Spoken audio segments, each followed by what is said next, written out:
Bonjour, bonjour mes amis. Alors aujourd'hui, on va parler de la culpabilité.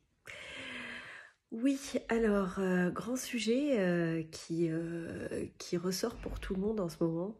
Alors quand je dis tout le monde, je mets toujours des guillemets, c'est souvent pour ceux qui vont regarder la vidéo en fait. Parce que si vous la regardez, c'est que ça vous a parlé. Ou juste parce que vous m'aimez bien et dans ce cas, vous êtes vraiment adorable. Alors, comme je vous ai dit, on finit de bosser là, on finit l'année, on finit avec des trucs qui ressortent comme ça, voilà.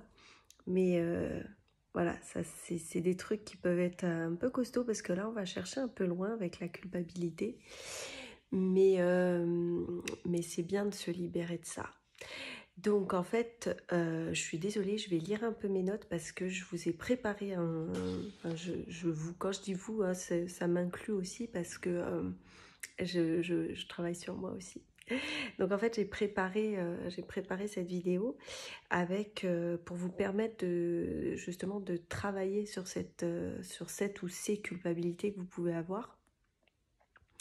Et il y a un soin qui va arriver, j'espère, ce soir sur la chaîne pour vous permettre de transmuter encore plus rapidement.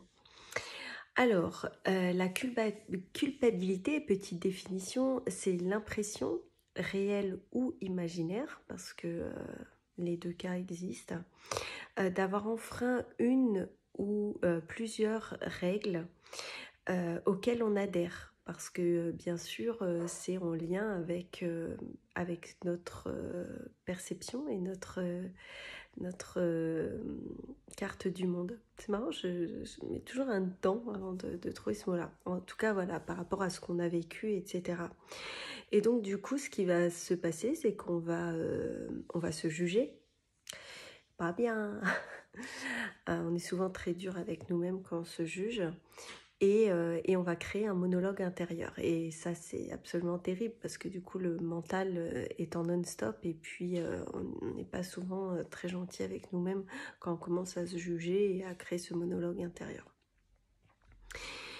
Et donc, il va falloir faire la différence entre être coupable et se sentir coupable, ce qui n'est pas la même chose. Si vous tuez quelqu'un, vous êtes coupable. Voilà. Donc, vous vous sentez pas juste coupable, quoi. Alors, du coup, ce qui est intéressant de se poser comme question, comme cette culpabilité, elle peut être imaginaire, c'est de se poser la question, est-ce que c'est vrai ou est-ce que c'est faux? Déjà, c'est la première question. Voilà, si vous avez tué quelqu'un, vous êtes coupable, ça c'est vrai, enfin voilà, vous l'avez tué, quoi. Mais dans une relation avec quelqu'un et dans un échange qui peut être verbal ou peu importe, en fait, c'est pas forcément vrai. Et là, ça va être justement important de prendre ce recul et de se poser cette question. Est-ce que c'est vrai ou est-ce que c'est faux? Est-ce que je suis vraiment coupable? Donc on va essayer de ne faire aucune supposition, merci les 4 accords Toltec, et on va accepter les choses telles qu'elles sont. En fait, ça sert à rien de refaire l'histoire dans sa tête avec ce monologue incessant parce qu'on se torture plus qu'autre chose.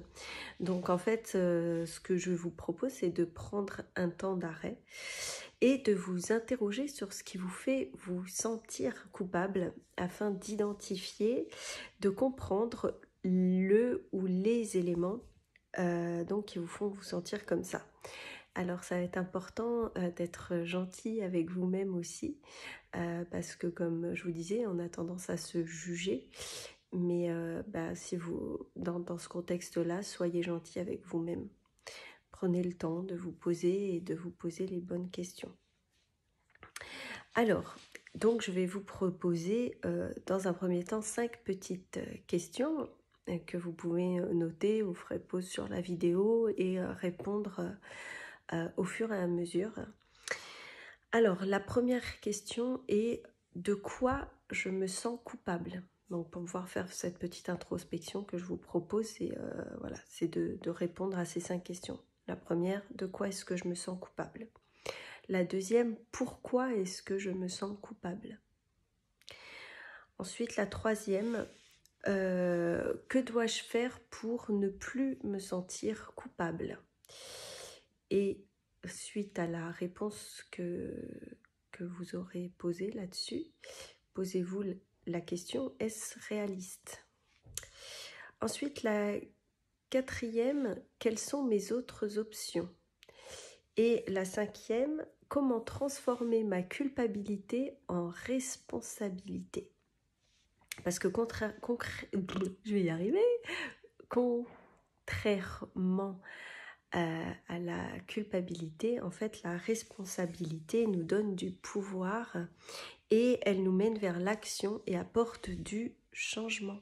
Donc, on va aller voir où sont nos responsabilités. Et donc, vous, encore une fois, hein, je vous dis là, vous prenez vos petites notes, vous faites des pauses, tout ça.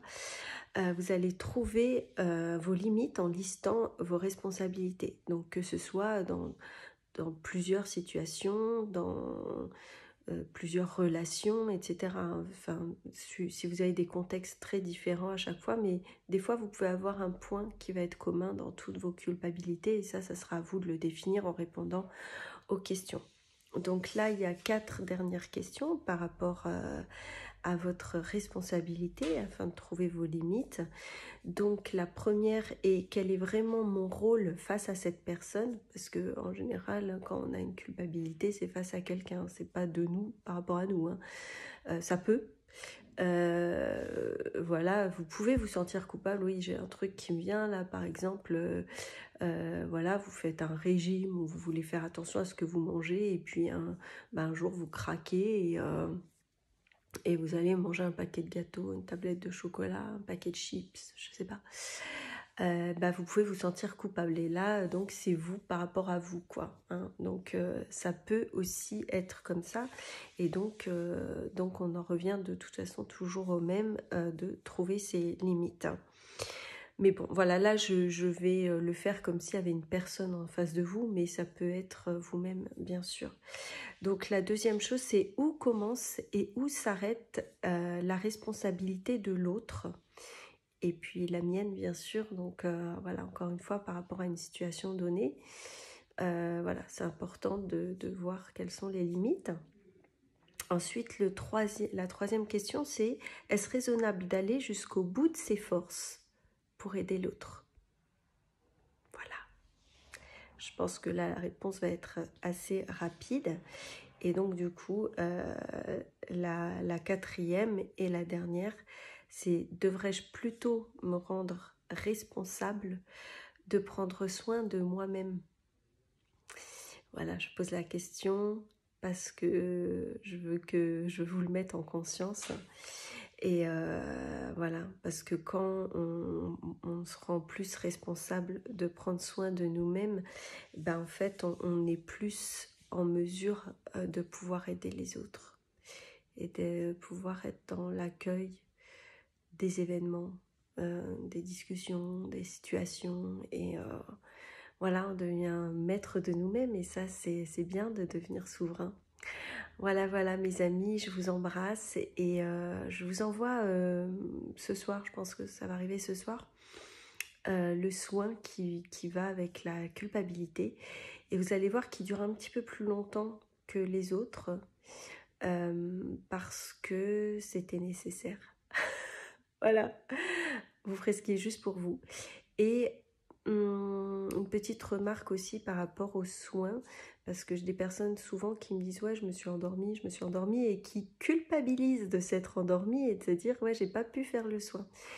Et c'est ok, c'est totalement ok, parce que quand on fait un soin et qu'on s'endort, ça veut dire que la blessure est tellement profonde qu'en fait, c'est l'inconscient qui prend le relais. Et donc le soin est effectif quand même, mais ça travaille beaucoup plus en profondeur. Donc n'hésitez pas à le refaire jusqu'à ce que vous puissiez le faire en conscience. Et plus vous arriverez à le faire et vous sentir détaché de ça, et ça voudra dire que vous n'en avez plus besoin. Voilà mes amis, je vous embrasse et je vous dis à bientôt.